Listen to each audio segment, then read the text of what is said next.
namin, ang mga cameraman, Panginoon, bless niyo po ang bawat isa. Amen. Taas sa umaga nito.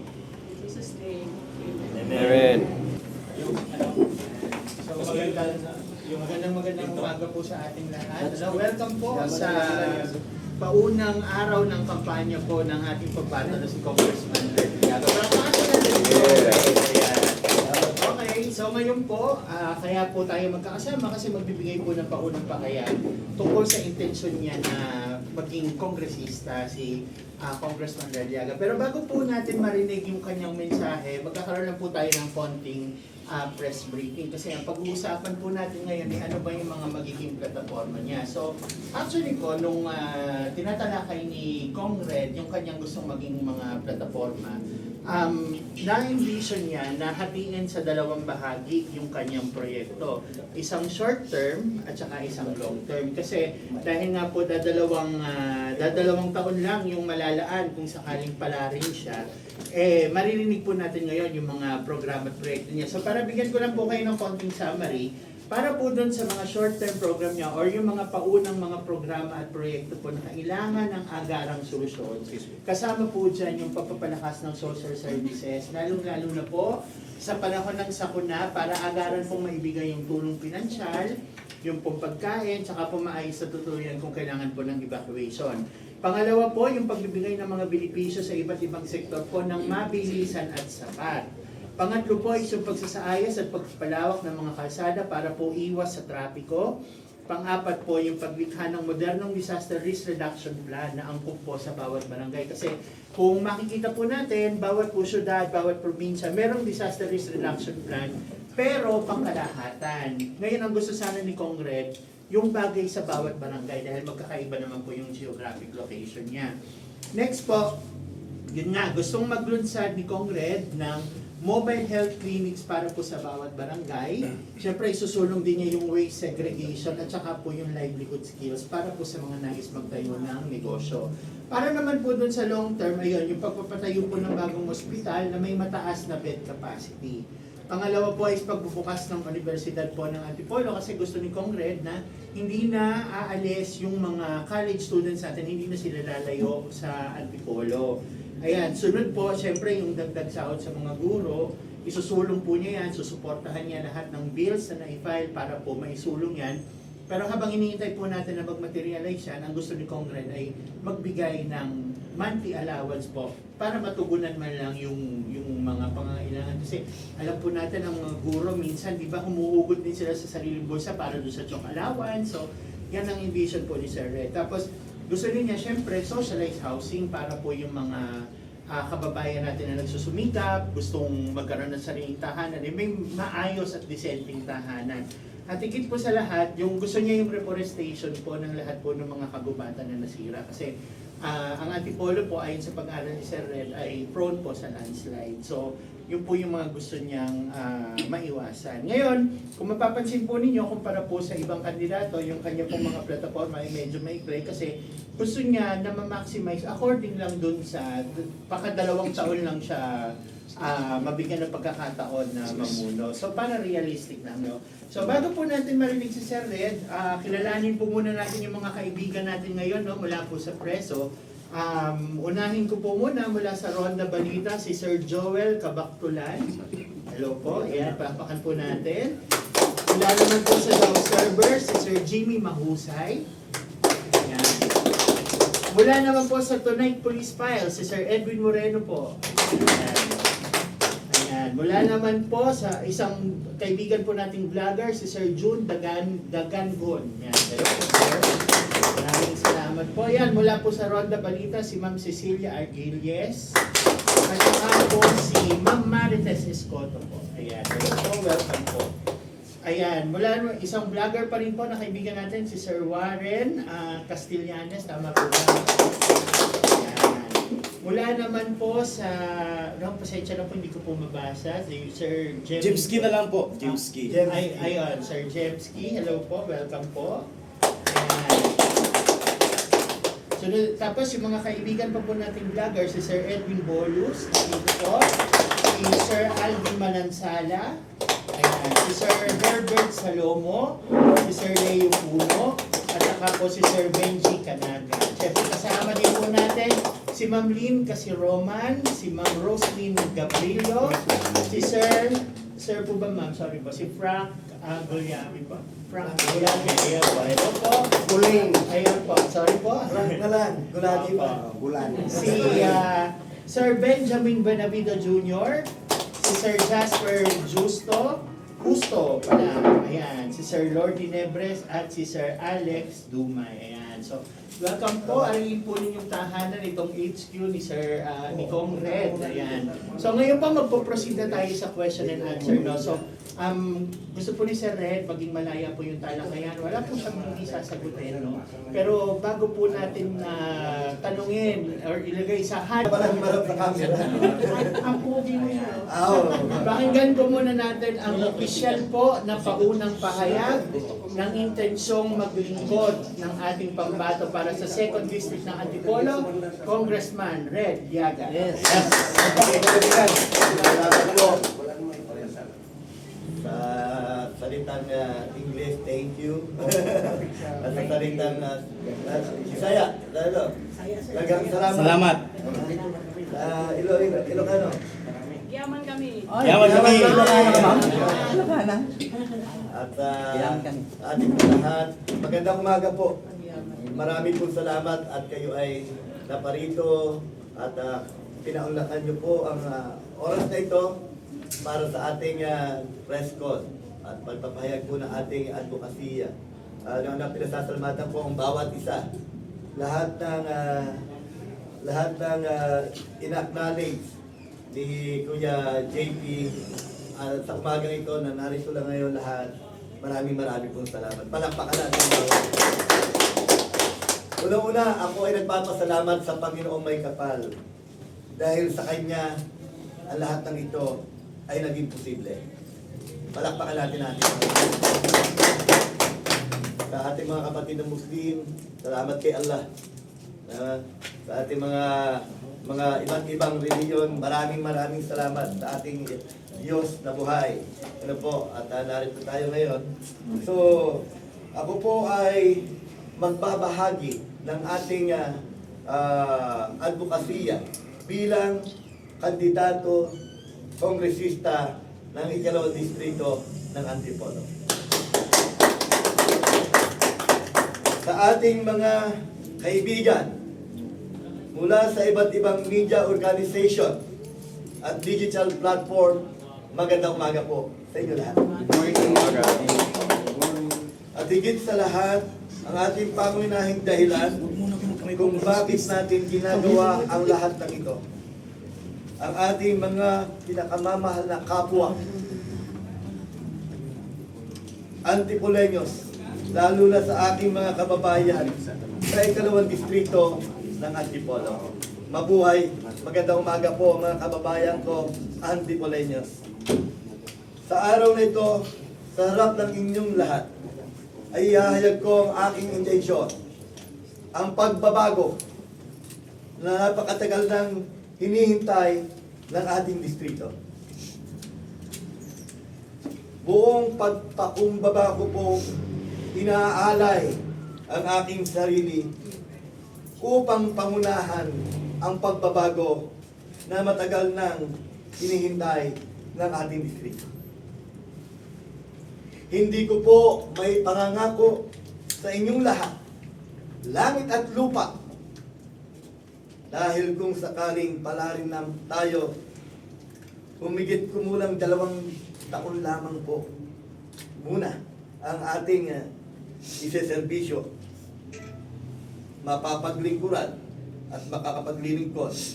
Pero kung papalarin natin ang tunay na tapat at totoong serbisyo publiko, walang panahon ang kapos at walang sandali ang masasayang basta sinseryo ang serbisyo. Bilang kinatawan ng 2nd Distrito ng lungsod ng Antipolo, nahati ang aking programa at proyekto sa 2 bahagi. Una ay ang short term at ang pangalawa ay ang long term plan. Para sa short term project, susolusyonan natin ang mga problema at issue ng ating distrito sa kailangan ng agarang solusyon dahil sa mga suliranin na hindi pwedeng paghintayin. Unang-una, nariyan ang social service. Kailangan sa panahon ng trahedya at sakuna, agad-agad may masisilungan ang ating mga kababayan. May mapupuntahan at may tulong mabilisan para sa mga apektadong kabahayan. Mayroong evacuation plan na angkop sa geography ng bawat barangay at komunidad. May agarang gamot, pagkain, at ibang pangunahing pangangailangan. Ang benepisyo ng ating mga kapuspalan na mga kababayan, ang mga senior citizen, sa mga person with disability o PWD at iba pang sektor, hindi patatagalin, hindi iipitin at hindi rin kukupitan. Makukuha ninyo ang agaran at buong serbisyo. Ang mga karamdaman at walang pamasahe, mga may karamdaman, papuntang pagamutan, hindi na kayo mangangamba. Sa ilalim ng pamumuno ni Congressman Red Liaga, magkakaroon tayo ng mobile health clinic para may mga doktor at espesyalista na mismo pupunta sa inyo para gamutin ang inyong mga karamdaman.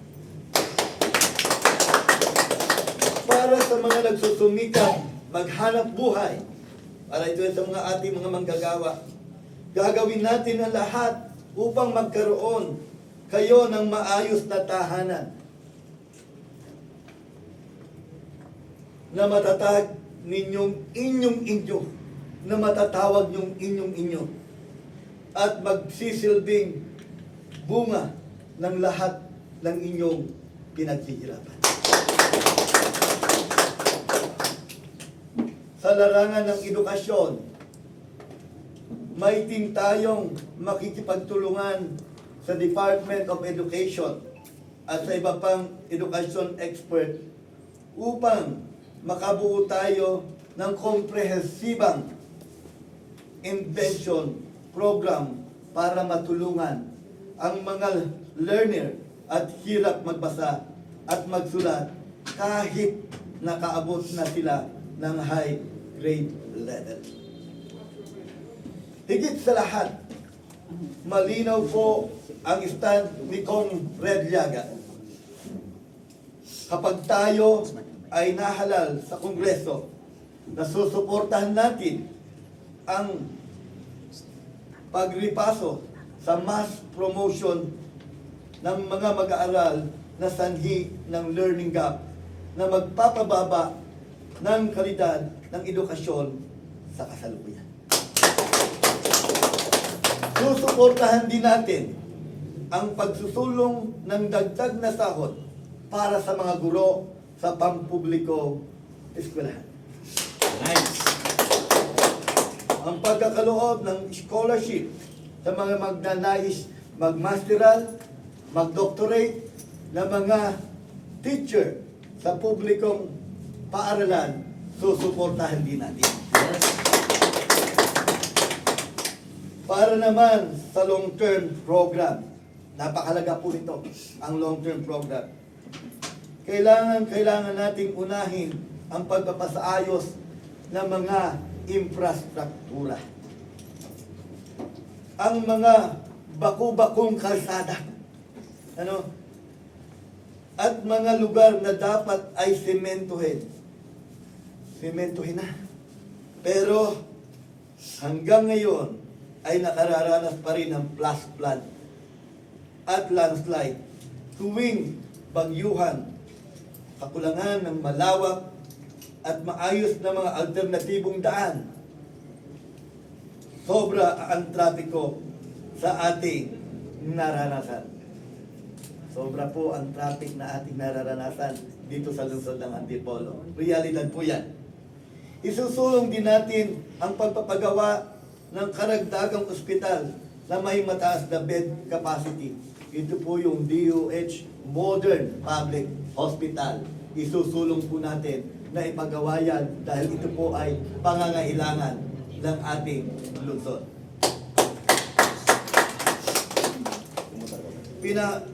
Pinakahuling isusulong natin ay ang environment and preservation sa pamamagitan ng pagbalanse ng paglago ng kaunlaran ng hindi isasakripisyo ang kalikasan. Ito ay upang maiwasan na rin ang iba't ibang sakuna dahil hinayaang masira ang kalikasan alang-alang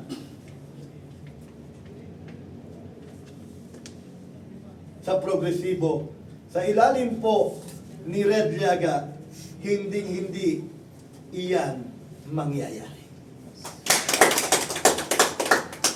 Ang mga nabanggit ko po na mga programa na mahaba at konkreto plano natin sakaling tayo ay mapagbigyan manalo at makapaglingkod.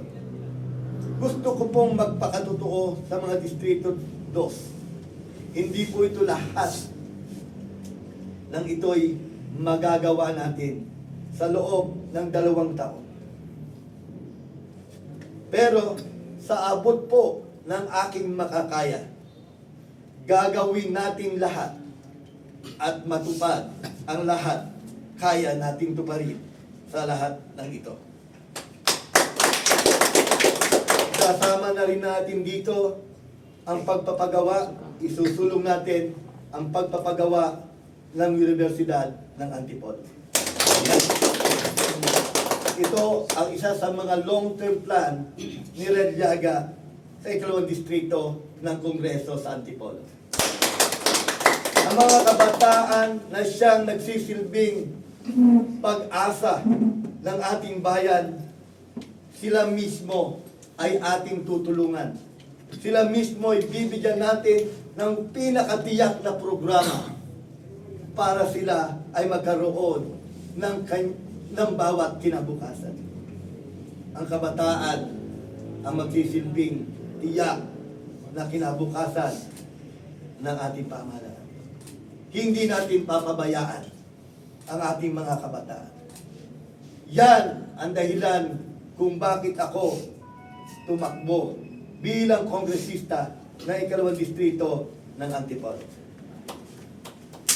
Kung gusto natin magawa ang kaunlaran na kay tagal na nating hinahanap. Kung gusto natin gumising sa tunay na pag-asa na hatid ng bagong kabanata ng ating paglalakbay, mangyaring isulat lamang po sa inyong mga balota ang pangalan ni Red Llaga bilang kongresista ng 2nd distrito ng lungsod ng Antipolo. Buhay! Kabuhay! Maraming pong salamat. Ito po pa lang ang ating mga katagang at programa, plataforma na ating inihahain sa ating mga kababayan dito sa 2nd distrito ng Kongreso sa Antipolo. Sina-challenge ko po ang mga mamamayan ng 2nd distrito ng Antipolo. Ngayon po ay simula na ng ating kampanya, official campaign sa 2nd distrito ng Antipolo para sa Kongreso. Marahil matagal na tayong panahon na paulit-ulit ang pangako. Paulit-ulit ang mga pangako. Paulit-ulit pa rin na napapako. Panahon na po. Try me. Try me. Raimi, Antipolo, ikalawang distrito ng Antipolo, Raimi, I will serve you. I will offer myself to whole Antipolenian. Mabuhay! Buhay sino! Buhay! At hindi ko po kayo bibiguin sa inyong tiwala na ibibigay sa akin bilang kinatawan sa ikalawang distrito ng Antipolo. Marahil ito na ang simula ng isang bagong kongreso sa ikalawang distrito ng Antipolo. Kulang ang salita, pero mas marami dapat ang gawa. Yan! Kailangan! Mabuhay sino! Mabuhay! Raimi, mga kababayan ko sa ikalawang distrito ng Antipolo. Raimi, open our eyes. Open our heart. This is our time. This is our time. Tama na ang labis na panliling lang. Tama na ang mga pangako na napakatagal na napako. Tama na ang mga ginawa nating sakripisyo. Ngayon naman, tayo namang mga Antipolenians. Tayo namang mga ikalawang distrito ng Antipolo, mga mamamayan na kung saan naghahangad ng tunay na pagbabago para sa ating ikalawang distrito. Ang pagbabagong ito'y hindi natin para lang sa atin ngayon. Ang pagbabagong ito'y ihahanda natin para sa mga susunod na henerasyon at saling lahi ng ikalawang distrito ng Antipolo at buong lungsod ng Antipolo. This is our beginning and this is the time for real change. The real change is the time. Muli po, ako ay nananawagan sa ating mga kababayang Antipoleños sa ikalawang distrito ng Antipolo bilang kandidato sa Kongreso. Alam ko na nananabik na ang bawat isa sa inyo. Ako rin ay nananabik na. Ako rin ay excited na. Ako rin ay nangangarap sa isang malinis at payapa na eleksyon na gaganapin sa March 14, 2026. Hindi na Mabuhay sino! At inaanyayahan ko at ating hinihikayat ang lahat ng Antipoleño, lalong-lalo na sa ikalawang distrito ng Antipolo. Bumoto po tayo. Ibigay po natin ang ating best sa pagboto. Suriin natin ng totoo. Hindi lang ako, kundi kaming lahat na tumatakbo at kandidato. Panalangin natin na ang eleksyon na ito'y maging mapayapa. Mailuklok natin ang tunay na may malasakit at pagmamahal sa mamamayan sa ikalawang distrito ng Antipolo. Nananawagan po ako sa mga puso ng Antipoleños. Nananawagan ako sa bawat Antipoleño. Taal man o dayo, anuman ang kulay natin, anuman ang kulay nyo, mag-iisa tayo ngayon. Muli po ang aking lubos na pasasalamat sa ating mga kababayan sa ikalawang distrito ng Antipolo, sa mga puno naglilingkod sa ating iba't ibang sangay ng gobyerno, sa mga barangay captain na alam ko na nakikinig ngayon, shout out sa inyo. Shout out sa inyo. Mahal ko kayo. At ang si Kong Red Llaga, ang kongresistang maglilingkod, pati ang boses ng barangay, lahat po yan ay kakatawanin ko sa Kongreso. Walang maiiwan. Walang tititigan. Walang papanigan. Lahat tayo pantay-pantay. Salamat. Gayon din, ina-acknowledge ko ang ating punong lungsod, ang ating mayor ng lungsod ng Antipolo. Alam ko na nakikinig ka, Mayor Jun Inares. Panahon na rin para magkaroon ng isang tunay na pagbabago sa ikalawang distrito ng Antipolo. Salamat po, Mayor. At kayo katuwang na bahagi at kaisa ni Comrade Liaga sa simulain at hangarin na makapaglingkod sa ikalawang distrito ng Kongreso sa Antipolo. Sa ating